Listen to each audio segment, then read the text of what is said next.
And when I looked at that woman, Shannon, I saw me. I saw a big woman with a big head, big shoulders, and big feet. And I said, if that woman can do that, so can I. So that's what that little girl was thinking about. There was a time when Monique was the queen of comedy, an Oscar-winning star, a face seen everywhere on television. Then she disappeared. No major roles, no new shows, no explanation. The world thought she had simply stepped away from the spotlight. But the truth was far darker. Monique didn't walk away, she was pushed out. Hollywood turned its back. Those who once called her family betrayed her. Oprah, Tyler Perry, Netflix. The most powerful names and the secrets behind them will take your breath away. Then she spoke out. Pieces of her life were torn open, every wound exposed. A child who was abused, a mother rejected by her own son, a broken soul misunderstood by the entire world. You think you know Monique? You think her scandal was only about movies and money? Then what about the story no one dared to tell, the one that kept Hollywood silent for nearly 15 years? Are you ready to find out? From a Baltimore girl to the woman who made Hollywood tremble. Baltimore, 1967. A little African-American girl was born in a small house on the outskirts of the city, a place where laughter and darkness coexisted. Monique Angela Imes was the youngest of 4 siblings, growing up surrounded by love, but also carrying invisible emotional scars. Many years later, when she stood on the Oscar stage, she finally found the courage to reveal a painful truth she had kept hidden for decades. At the age of 7, she had endured deep emotional harm from someone within her own family years that left an indelible mark on her childhood. No one believed her. No one helped. Yet from that pain, a fierce strength was forged, shaping the woman the world would one day call the woman who never bows her head. Her childhood was far from peaceful, yet Monique discovered a strange weapon: laughter. During tense family dinners, she was always the one cracking jokes. Comedy became her armor, her way to survive. After graduating from Milford Mill High School, she studied communications in Baltimore, but dropped out when she realized the stage was where she truly belonged. In 1988, at a small bar in Washington, D.C., Monique stepped on stage for the first time. The chubby girl with wild hair set the room on fire. Every line, every gesture fierce yet charming. That night she won the amateur comedy contest. And from that moment on, nothing could stop her from entering the world of kings of comedy. Within just a few years, Monique became a phenomenon in the American comedy scene. The 1990s were an era of powerful voices, and she was among the few black women who could make a 10,000-seat arena rise to their feet. In 2000, the Queens of Comedy Tour was born. 4 female comedians, Monique Summer, Adele Givens, and Laura Hayes. They toured across America, breaking every box office record for stand-up comedy. With a fiery, unapologetic style, Monique became the highest-paid star of the group, around $50,000 per show, an extraordinary figure for a black female performer at the time. From the stage, she moved to television. In 1999, The Parkers premiered on UPN, a sitcom about a single mother, Nikki Parker, played by Monique. 110 episodes, 5 seasons, 4 NAACP Image Award nominations. The show not only brought her fame, but made Monique a symbol of confidence, of a woman unafraid to assert herself. In a Hollywood obsessed with slim figures, Monique appeared on screen with her plus-size body and the attitude, "I love my body." In 2003, she wrote Skinny Women Are Evil, selling over 100,000 copies in just 2 months, and followed it with Skinny Cooks Can't Be Trusted. 2006, cementing her image as the woman who breaks all standards. Around the same time, she hosted the reality show Monique's FAT Chance, inspiring plus-size women across America to walk the runway with the message, "Beauty needs no permission." The peak came in 2009. The film Precious, produced by Oprah Winfrey and Tyler Perry, gave her the role of Mary, a cruel yet tragic mother. Monique's performance was so raw and powerful, it made audiences shiver. She swept every major award that year: the Golden Globe, BAFTA, SAG, and finally the 2010 Oscar for Best Supporting Actress. When she took the stage to accept the award, she said, "Thank you for showing that it's about the performance, not the campaign." It sounded humble, but it was the spark that ignited the storm to come. Because Monique had refused the producer's request to fly around the world promoting the film without additional pay, she chose to stay home with her family. Hollywood called it uncooperative. And overnight, the doors closed. No warning, no new roles, no major contracts. A year after her Oscar win, Monique disappeared from the film industry entirely. She recalled, "I thought the Oscar was the beginning. But for me, it was the end. For nearly a decade, she was quietly blacklisted. No one dared to hire her. No one even mentioned her name. Yet instead of staying silent, Monique chose to fight back. She spoke out about injustice, sued Netflix for offering her $500,000 while Chris Rock was paid $20 million. She called out Oprah and Tyler Perry as powerful people who betrayed me.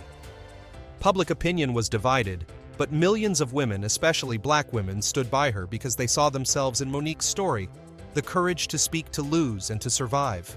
After nearly 3 decades from a Baltimore girl buried in darkness to the comedy queen who made America look up, Monique remains a beautiful paradox, both strong and wounded, both terrifying and tender. Now at 58, she still speaks of justice, of pain, of the things Hollywood wants to forget. Yet behind it all lies one secret, one shadow of memory that even after standing on the pinnacle of glory, she has never dared to tell completely. And that is where the real story begins. The war between Monique, Oprah, and Tyler Perry. After the bright lights of the 2010 Oscars, Monique believed Hollywood's doors would open wide to welcome her. But what awaited her instead was a terrifying silence, a deliberate silence, a kind of invisible punishment that she would later dare to name blacklisting. It all began with Precious, the very film that earned her the Golden Statue, but also ignited a battle that would last over a decade. Monique recounted that after the film's massive success, Lionsgate Oprah Winfrey, Tyler Perry, and director Lee Daniels asked her to participate in the international promotional campaign. But she refused. "I had done my job. I was paid to act, not to fly around the world for free," she said bluntly. For another star, that might have been nothing. But for a black woman daring to say no to the most powerful people in Hollywood, it was an unforgivable sin. Monique was quickly labeled difficult to work with. The media unanimously branded her as ungrateful, arrogant, and self-destructive. Those who once praised her fell silent. No casting calls, no directors willing to sign her. Monique realized she had been placed on the blacklist, something no one admits exists, but everyone knows is real. In the years that followed, she began to speak out. No more laughter, no more jokes, only the anger of someone betrayed. Monique revealed that Tyler Perry once called to apologize, admitting she wasn't wrong. But when she asked him to say it publicly, Perry went silent. Lee Daniels, the man who once called her sister, told the media that she had sabotaged her own career. And Oprah Winfrey, who had supported Precious, ended up hurting her the most. In a 2010 episode of The Oprah Winfrey Show, Oprah invited Monique's brother and parents to join the program to discuss difficult events from her childhood. However, Monique later clarified that she had only agreed for her brother to speak and had never consented to the entire family appearing on the show. "Oprah knew I didn't want my mother involved, but she did it anyway. She turned my real pain into entertainment," Monique said in a later interview. "That was the deepest betrayal of my life." From then on, her relationship with Oprah ended completely. To the public, it seemed like a personal feud between two strong women.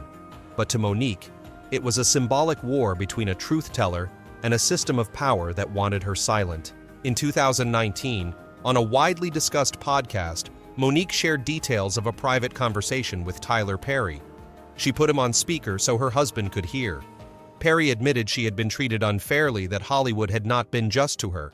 But he refused to apologize publicly because he didn't want to jeopardize industry relationships.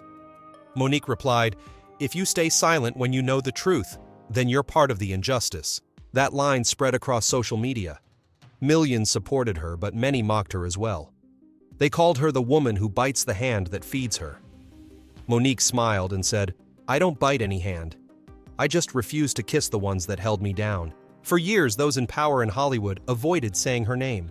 Studios saw her as a public relations risk.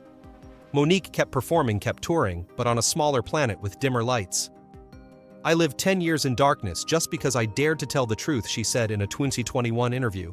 Yet when it seemed everything was over in 2022, Lee Daniels appeared on stage during one of Monique's shows in New York. He hugged her and said, "I'm sorry." It was a rare moment, an apology she had waited 13 years to hear. But with Oprah and Tyler Perry, the silence continued. Monique said, "When you have power and stay silent, you stand on the side of the oppressor." Hollywood may forget hundreds of faces, but Monique's name remains a crack in its polished false perfection. She no longer seeks to rejoin that club. She breaks the doors, speaks out, and forces the world to listen. It's not just the battle of one actress. It's a warning in a world where fame is bought with silence. Truth always comes with a price. The fight against discrimination. When all of Hollywood turned its back on her, Monique refused to stay silent. She no longer sought to be accepted, she began to fight. And the first giant she chose to challenge was one of the most powerful names in entertainment, Netflix. It all began in 2017 when Netflix offered Monique a deal to produce a stand-up comedy special. But the number shocked her $500,000. For most artists, that would be a dream amount, but not for an Oscar winner with decades of experience and the legendary face of the Queens of Comedy. Monique compared the figures. Amy Schumer received $13 million while Chris Rock and Dave Chappelle each earned $20 million for similar shows. They told me I should be grateful, Monique recalled. I said if I accept that I would be betraying myself and every black woman who comes after me. On January 19, 2018, Monique posted a video urging viewers to boycott Netflix, declaring that the company discriminated against her based on race and gender in its pay policies. The video went viral, gaining millions of views and sparking one of the fiercest debates in the entertainment industry. Many said she was asking for too much, but others stood firmly behind her. If you're a woman, especially a black woman, you know exactly what that feels like when they pay you less because they think you won't dare to speak, one fan wrote on Twitter. Monique didn't just talk, she acted. In 2019, she filed a lawsuit against Netflix in a California court, accusing the company of violating the Equal Pay Act and anti-discrimination laws.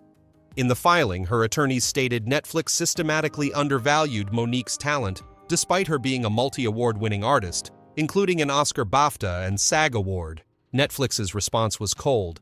They claimed the offer reflected market value, but Monique didn't back down. If they can do that to me, someone with an Oscar, what will they do to women who haven't been recognized yet, she said on CNN. For 4 years, the lawsuit seemed forgotten. Monique was seen as troublesome, with media outlets describing her as a ghost of Hollywood. But in 2022, a turning point came. Netflix agreed to settle the case out of court. The details of the agreement were not disclosed, but the outcome stunned the industry. Monique signed a new deal to produce a stand-up special titled My Name is Monique, released exclusively on Netflix in April 2023. In that show, she didn't just tell jokes. She told her story, her childhood abuse, family conflicts, years of blacklisting, and her fight for fairness. I don't hate Netflix, she told the audience. I just want to be paid what I'm worth. As the lights dimmed and the audience laughed, then fell silent, they saw Monique, not just the performer, but the woman who had lived through every shade of darkness and still stood tall. After more than a decade of being shut out by Hollywood, Monique returned to the very stage that once closed its doors on her. And this time, she didn't need anyone's permission.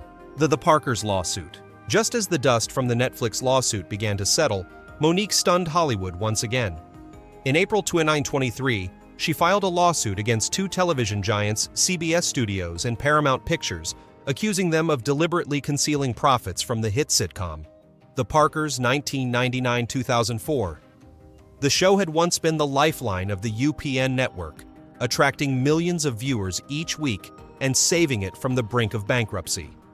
Yet 2 decades later, the star of the series claimed she had not received a single fair royalty payment. In her complaint, Monique stated, "These companies have made millions of dollars from the Parkers through reruns, international licensing, and streaming platforms, while I and the creative team have been completely forgotten."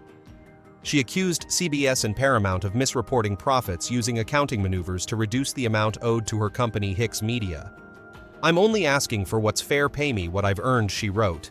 Airing from 1999 to 2004 with over 110 episodes, The Parkers was not only a milestone in her career, but also an inspiration for a generation of young black women. With an average rating of 4.5 million viewers per episode, the series ranked among UPN's top programs and helped define early 2000s sitcom culture. Yet while studios continued profiting from licensing deals with BET, Netflix, and Amazon Prime, Monique revealed she had not received a single royalty check in nearly 20 years. The documents she submitted to court detailed how CBS and Paramount's internal accounting inflated costs for distribution, marketing, and release, thereby lowering the actual revenue and eliminating the profit share owed to artists. According to Hicks Media's estimates, the total missing amount could reach tens of millions of dollars. "This isn't just personal," Monique said. "It's proof that Hollywood has long profited off the backs of black artists, especially women." In response, CBS and Paramount representatives remained calm but evasive. saying only that they were reviewing the filings and respecting the legal process. For Monique, that silence merely confirmed what she had believed for years, that in this system, justice does not come on its own. It must be demanded. Legal experts suggested that the Parkers' lawsuit could become a landmark case for television artists' rights in the U.S. If Monique wins, hundreds of actors from other classic series may have grounds to request audits of their royalty contracts, Variety commented. But for Monique, this was more than a legal battle. It was the continuation of her fight to reclaim her voice. I stayed silent for too long because they made me believe that speaking out would destroy my career. But what kind of career is worth keeping if it's built on lies, she said in an interview with The Hollywood Reporter.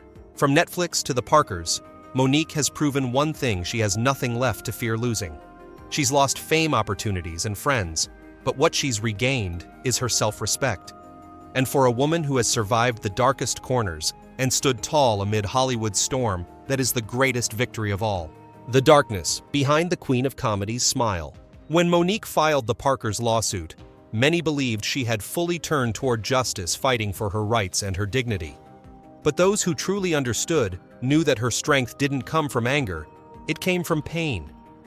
A pain buried deep in her memory from the days when she was a child, no one believed, no one protected. Because before she was the Queen of Comedy, Monique was a 7-year-old girl living in darkness. In a rare interview, she recounted in a voice so calm it was chilling that she had been sexually abused by her own brother for 4 years, from age 7 to 11. I didn't even know what to call it. I just knew I couldn't tell anyone. I was afraid my mother wouldn't believe me. And she didn't. Her words left the audience silent. She said that at the time, her greatest fear wasn't the pain, it was being dismissed, being told she was lying, being blamed for her own suffering. When Oprah Winfrey invited her brother and parents to appear on television to talk about the abuse, Monique said she felt torn open all over again. "They turned my pain into a topic for others to discuss," she said. "I'm not angry about the past. I'm angry about the betrayal. That childhood left scars no one could see." She once said in her show, "My name is Monique. People see me as strong, outspoken, but they don't know I learned strength from pain." Laughter. The very thing that built her comedy empire was actually the only shield that helped her survive those years when no one listened. When she entered the entertainment industry, she made a vow to herself, "I will never let anyone silence me again." And that is why for more than 30 years she has always spoken bluntly, always resisted, always been labeled difficult. Because to Monique, silence is betrayal, a betrayal of the child within her who once begged to be believed. Yet in that darkness, there was something strange. The same pain became the fire that pushed her forward. When she played Mary in Precious, Monique said she didn't have to act. "I just had to remember what once hurt me." That's why the role felt so real, so cruel, so terrifying, because it was born from real memories. Behind the radiant smile of the Queen of Comedy is a soul constantly battling old ghosts. And the more successful she became, the more her past chased her. During a 2023 performance, she told the audience, "People call me an icon, but I'm just a little girl who was once hurt, learning to turn pain into laughter." From her explosive lawsuits to her fights with Netflix, CBS, Oprah, and Tyler Perry, all of that is just the tip of the iceberg. The truth beneath is the story of a forgotten girl who grew up to challenge all of Hollywood. And when Monique stands on stage laughing amid the applause, few realize that every burst of laughter is her way of telling the world, "I'm still here, and I will never be silent again." When Monique redefined love and self. After years of battling Hollywood, the powerful figures behind it, and the darkness within herself, Monique began to speak about something different. A war far more personal, softer, yet just as controversial: love and identity. The story began in 2006, when she married Sidney Hicks, her childhood friend, the man who had seen her rise from a poor Baltimore girl to a Hollywood star. They were not a conventional couple. In a shocking interview, Monique revealed that they had an open marriage, meaning each was free to have relationships outside the union. "I don't want to pretend," she said. "We are honest with each other, and honesty is the highest form of love." The statement set America ablaze. The media called her the icon who shattered marriage norms. Talk shows argued endlessly. Some praised her openness, others saw it as an excuse to justify betrayal. But to Monique, it wasn't rebellion, it was healing. "I had been hurt too many times. I didn't want to live in fear of losing someone anymore," she said on the Oprah Winfrey Network in 2010. But time changes everything. Nearly 2 decades later, in her 2023 Netflix special, My Name is Monique, she admitted, "I am no longer that woman of an open relationship." Her voice was slow and tender. When you find someone who truly loves you, who sees the darkest parts of you and stays, you no longer want to share that with anyone else. Amid the laughter of the audience, she smiled and mentioned Sydney. "He loved me through my worst days when the whole world turned away." That's what real love is. It didn't stop with marriage. Monique also surprised the public when she opened up about her gender identity and sexuality. During her 2023 Netflix show, she candidly confessed that she had fantasies about women and had spent years trying to deny that part of herself. She said, "I grew up in a world where loving the same sex was forbidden, but I can't change who I am. I can only learn to love it." The audience fell silent. She looked around and said softly, "If I, a black woman who has been hurt, silenced, and shamed, still have to hide my true love, then who gets to live honestly?" For Monique, revealing such private truths wasn't a publicity stunt. It was liberation. From her plus-size body to her non-traditional marriage, from her defiance of Hollywood's rules to her unfiltered honesty, she turned her life into living proof of one simple philosophy: truth doesn't need permission to exist. Today, looking back, Monique says she has lived through every form of love: wrong love, blind love, free love, and finally, true love. And amid the lawsuits, the rumors, and the scars that never healed, love remains what keeps her standing. "If it weren't for Sydney," she said, "I probably would have stayed silent forever." For Monique, love isn't something to have, it's something to fight for. Like justice, it demands courage to protect, and sometimes loneliness to understand its worth. Family conflict and motherhood. On stage, Monique is the fierce woman who dares to speak, who dares to challenge Hollywood. But when the lights go out, when there are no cameras or applause, what remains is the distance between a mother and her sons. A distance that stretched over the years, not because of fame, but because of choices. Monique has 3 sons. Her eldest, Shalon Jackson, was born from her first marriage when she was very young. Her 2 younger sons are with her current husband, Sydney Hicks. For years, Monique has openly admitted that she once put her career above motherhood. "I wanted success so badly that I forgot who was waiting for me at home," she told People in 2024. "I thought I could make up for it with money, with fame. But what my kids needed was their mother." When The Parkers and her other TV projects took off, Monique worked nearly 18 hours a day. She was on set when her son entered puberty, missing dinner, school meetings, and birthdays that were reduced to hurriedly signed cards. "I used to call home and hear him say, 'I'm fine, Mom, don't worry.' But now I know he said that just so I wouldn't feel guilty." In 2024, Monique and Shalon appeared together on a special YouTube program about healing and reconciliation. But what unfolded was a painful conversation. Shalon looked straight into the camera and said, "You're the world's hero, but you're not mine." Monique sat silently, her eyes glistening, her voice steady. "You don't know how much pain I've carried to make it here." 2 weeks later, Shalon posted a video on TikTok saying he didn't want reconciliation because it's too late. Public opinion split, some sided with Monique, others with her son. But one truth stood out: fame could not protect motherhood. In a later performance, Monique said, "I used to think my enemy was Hollywood, but my real enemy was the distance between me and my child." She didn't justify, didn't blame, she simply confessed it as repentance. Ironically, the woman who once declared, "I'm not afraid of losing anything," faced her deepest loss, losing connection with her own son. On stage, she could make thousands laugh, but at home, only echoes of incomplete memories remained. They say great talent comes at a great price. For Monique, that price wasn't her career, it was time, the years she could never reclaim. And looking back amid lawsuits, speeches, and defiant smiles, there was one battle she couldn't win: her past as a mother. In a year-end 2024 interview, when asked if she hoped to reconcile with Shalon, Monique smiled faintly, eyes glistening. "I don't force it. Maybe God is still writing the ending. I just pray that one day my son will understand that my laughter was never enough to hide the pain of losing him." When the stage curtains close, when the lights fade, Monique sits alone in an empty room. No trophies, no spotlights, no applause, only the quiet breath of a woman who once made all of Hollywood listen. After everything, what she longs for is no longer fame, justice, or lost money.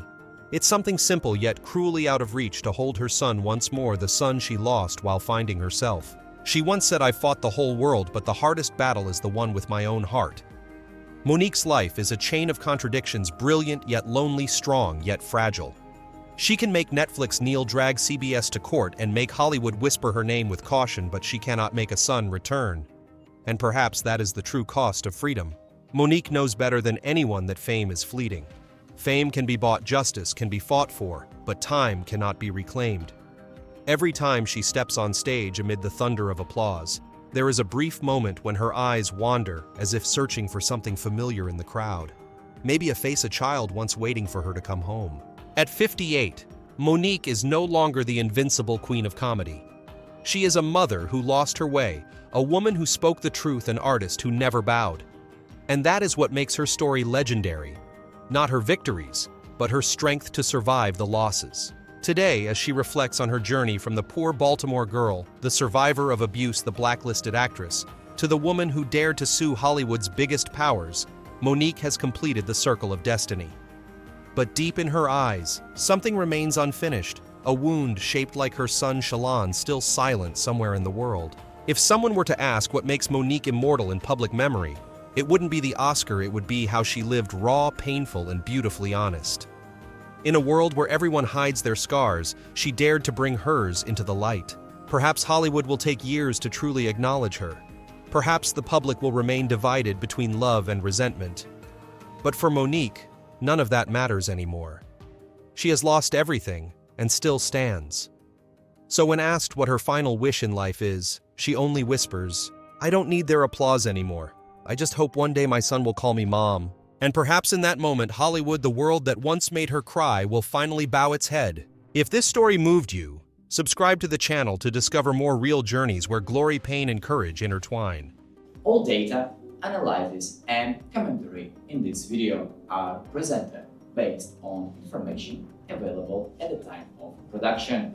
The content is subject to change over time and should not be considered a definitive forecast. There is still so much more to explore, stories of resilience, legacy, and truth.